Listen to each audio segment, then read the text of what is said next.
দক্ষিণের খোলা জানালাটা দিয়ে চাঁদের আলো যেন ঝাঁপিয়ে আসছে ঘরের মধ্যে। আকাশে উঠেছে গোল থালার মতো উজ্জ্বল চাঁদ। মৃদু মন্দ বাতাসে গাছের পাতাগুলো নড়ছে।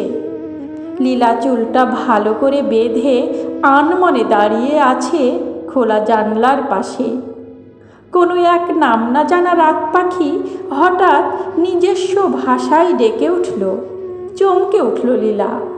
তারপর একটা বাতি জ্বালিয়ে টিনের বাক্সের মধ্যে থাকা একটা খাতা পেন নিয়ে লিখতে বসল সে। লেখাপড়া বলতে লীলা প্রাইমারি স্কুলের গণ্ডি পেরোয়নি। প্রাইমারি স্কুলে একবার ভালো ফল করার জন্য উপহারস্বরূপ লীলা পেয়েছিল একটা গল্পের বই। সেটা সে আজও যত্ন করে তুলে রেখেছে।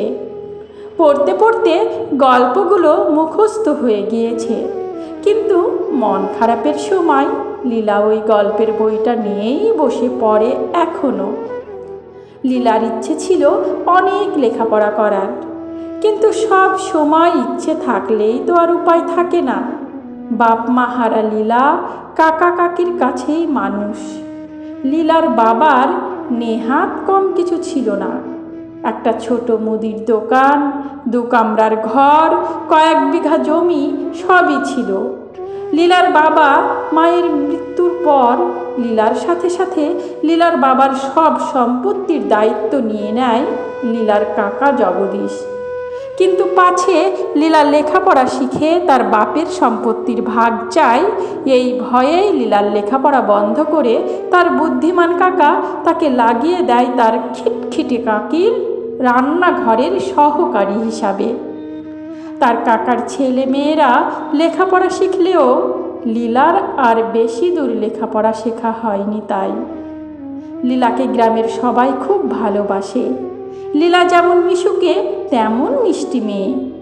লীলার কষ্ট আর তার উপর হওয়া অত্যাচার দেখে অনেকেই প্রতিবাদ করতে চেয়েছে, কিন্তু লীলার কাকা চতুর, সাফ বলে দিয়েছে, দাদার মেয়ে মানে লীলা তো আমারও মেয়ে।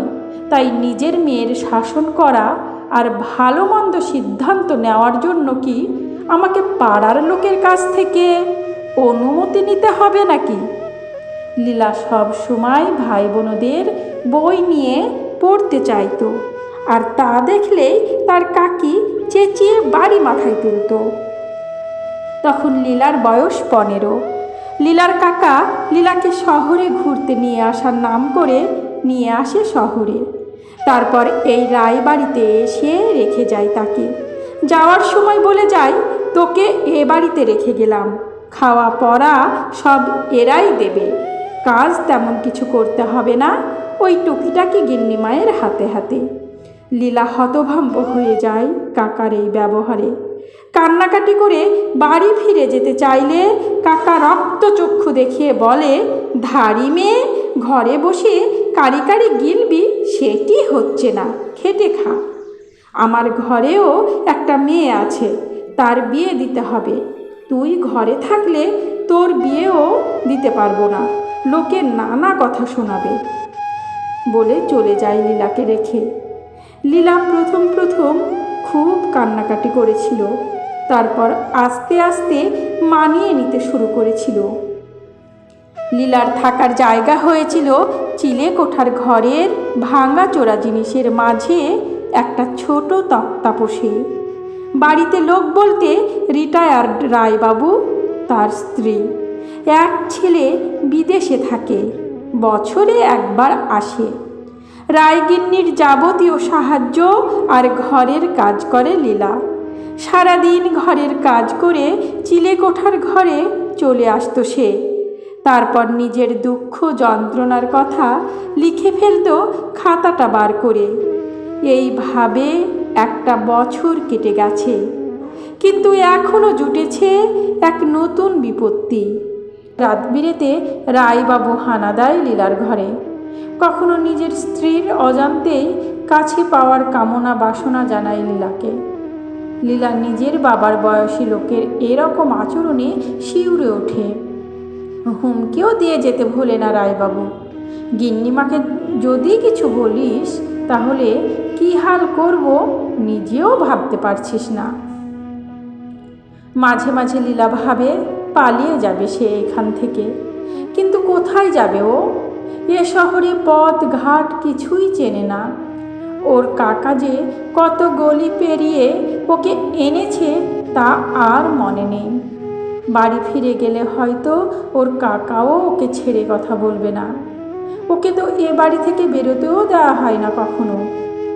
এইভাবে বন্দি অবস্থায় কেটে গেছে 3 বছর।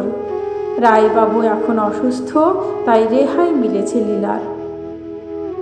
বড় দোতলা বাড়ির পাইপ বেয়ে বেয়ে উপরে উঠছিল শিবু। ওর কাছে খবর আছে এই বাড়িতে 2 বুড়ো বুড়ি থাকে, টাকা নাকি প্রচুর এদের। ভালোই দাও মারা যাবে আজকে, এরকম ভেবে মনটা খুশিতে ভরে উঠল ওর। কিন্তু হঠাৎ ও খেয়াল করলো চিলে কোঠার ঘরে আলো জ্বলছে। তাহলে কি কেউ জেগে আছে? চমকে উঠল শিবু। তারপর পাইপ বেয়ে সোজা উঠে গেল ছাদের এক কোণে। নিঃশব্দে বসে আছে শিবু। এমন সময় দেখলো একটা মেয়ে ঘরের মধ্যে বেল ফুলের মালা গাচ্ছে। তারপর সেই মালাটা লাগিয়ে নিল নিজের খোপায়। চাঁদের আলোয় কি অপরূপ সুন্দর লাগছে মেয়েটাকে। এরকম সুন্দর মেয়ে এর আগে কখনো দেখেনি শিবু নিজের চোখে। হা করে তাকিয়ে রইল শিবু, চোখ ফেরাতেই পারল না একেবারের জন্য। মাঝরাতে যতক্ষণ না মেয়েটা জানালা বন্ধ করে ঘুমিয়ে পড়ল, শিবু মন্ত্রমুগ্ধের মতো দেখে গেল লীলাকে। সেদিন আর শিবুর চুরি করা হলো না, খালি হাতেই ফিরে গেল সে। এরপর প্রায় প্রতিদিন শিবু আসতে লাগলো লীলাকে দেখতে। প্রায় 1 মাস কেটে গেছে। এর মধ্যেই একদিন শিবু লীলার লেখা খাতাটা হাত সাফাই করে পড়ে ফেলেছে তার জীবনের করুণ কাহিনী। একদিন গরমের রাতে লীলা ছাদে পায়চারি করছিল। সামনে একটা গোলাপ হাতে হাজির হলো শিবু। লীলা চেঁচাতে গেলেই হাত দিয়ে ওর মুখ চাপা দিল শিবু। তারপর আস্তে আস্তে জানালো তার মনের কথা। এরপর শিবু এসে গল্প করে লীলার সাথে। লীলা জিজ্ঞেস করে, তুমি চুরি করো তোমার মা জানে? শিবু মাথা নিচু করে বলে, না, মা জানে না, জানলে খুব কষ্ট পাবে। লীলা বলে, তুমি সব ছেড়ে দিয়ে কষ্ট করে রোজগার করতে পারো না? শিবুর চোখে জল। বলল, করতাম তো কাজ, কিন্তু চোর বদনাম যে আমার কোনোদিন ঘুচবে না। বাবা মরে যাওয়ার পর লেখাপড়া বন্ধ হলো। ছোটবেলায় খিদের জ্বালায় কখনো দোকান থেকে খাবার চুরি করে, কখনো কারো বাড়ি থেকে ঘটি বাটি চুরি করে সেই টাকায় পেট ভরিয়েছি নিজের আর ভাই বোনেদের। কিন্তু বড় হয়ে যখন বুঝতে শিখেছি তখন আর কখনো চুরি করতাম না। কিন্তু বদনামটা থেকেই গেল। আমার মায়ের পরিচয় হলো চোরের মা হিসেবে। আর কারো বাড়ি চুরি হলেই বিনা দোষে আঙ্গুল উঠত আমার দিকে। তারপর চলে এলাম এই লাইনে। রাগে দুঃখে বদনামটাকেই পেশা বানিয়ে নিলাম। আমার মতো অনেক ছিচকে চোর আর আমি একসাথে থাকি এখানে। মা জানে আমি কাজ করে টাকা পাঠাই। একদিন রাতে লীলা একটা পুটলিতে নিজের জিনিসপত্র নিয়ে শিবুর সাহায্যে নিজেকে মুক্ত করল নিজের বন্দি জীবন থেকে। মন্দিরে নিয়ে গিয়ে শিবু রাঙিয়ে দিল লীলার সিথি। তারপর দিন সকালে বাড়ি নিয়ে চলে গেল লীলাকে। শিবুর মা লীলাকে বুকে টেনে নিল, বরণ করে ঘরে তুলে নিল লীলাকে। শিবু এখন নিজের বাড়ি থেকেই কাজ করে, সংসার চালায়। কিন্তু আশেপাশের লোকের কাছে লীলা পরিচিত হলো চোরের বউ নামেই।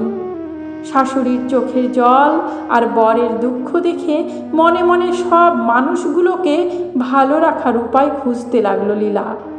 এরপর রায়বাবু সুস্থ হয়েছে খবর পেয়ে শিবু এক রাতে আবার হানা দিয়েছে রায়বাড়িতে। না চুরি করার জন্য নয়, একটা আধলা ইট নিয়ে সজোরে ছুঁড়ে মেরেছে বুড়োর মাথায়। রক্তে ভেসে গেছে চারিদিক। মরেনি সে, তবে গুরুতর আহত হয়েছে। একদিন রাতে লীলা বলল, এখানে থাকলে চিরকাল তোমাকে বিনা দোষে লোকের খারাপ কথা শুনতে হবে। তার থেকে চলো দূরে কোথাও গিয়ে নতুন করে ঘর পাতি। কিন্তু কোথায় যাব? লীলা হেসে বলল, কেন, আমাদের গ্রামে। খুঁজে বার করতে পারবে না আমার বাড়ির ঠিকানা? তারপর লীলা সপরিবারে চলে এলো নিজের গ্রামে। গ্রামের লোক ছুটে এসেছে তাদের আদরের লীলা আর তার বরকে দেখতে। লীলা সোজা কাকাকে গিয়ে বলল, আমি আমার বাবার একমাত্র মেয়ে, আমার বাবার সব সম্পত্তি ফিরিয়ে দাও, না হলে আমার সাথে যে অন্যায় তুমি করেছো তা আদালতে জানালে কঠিন শাস্তি পেতে হবে তোমাকে। ছোট থেকেই তোমাকে অভিভাবক হিসাবে জেনেছি, তাই জেলে পাঠাতে চাই না তোমায়। লীলার কাকা ভয় পেয়ে ফিরিয়ে দেয় লীলার সব কিছু। এখন রোজ সকালে শিবু বউয়ের হাতের খাবার খেয়ে কাজে যায়। শিবুর মা সেলাই মেশিন নিয়ে হাতের কাজ করে। শিবুর বোন আর লীলা ওর বাবার দোকানটা নতুন করে শুরু করেছে আবার। শিবুর ভাই লালু জমিতে বিভিন্ন সবজি চাষ করতে ব্যস্ত থাকে সারাদিন। সুখের সংসার এখন লীলার, সবাই খুব খুশি। ওর শাশুড়ি লীলাকে বারবার বলে, তোর জন্য আমরা নতুন জীবন পেলাম মা। লীলার এখন পরিচয় চোরের বউ হিসাবে নয়, শিবুর বউ হিসাবে।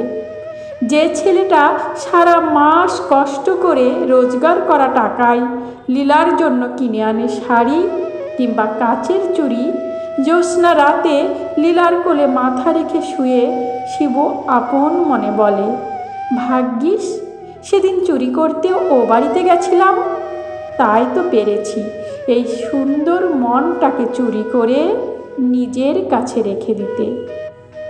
সমাপ্ত। গল্প চোরের বউ। কলমে শ্রাবন্তী মিস্ত্রি।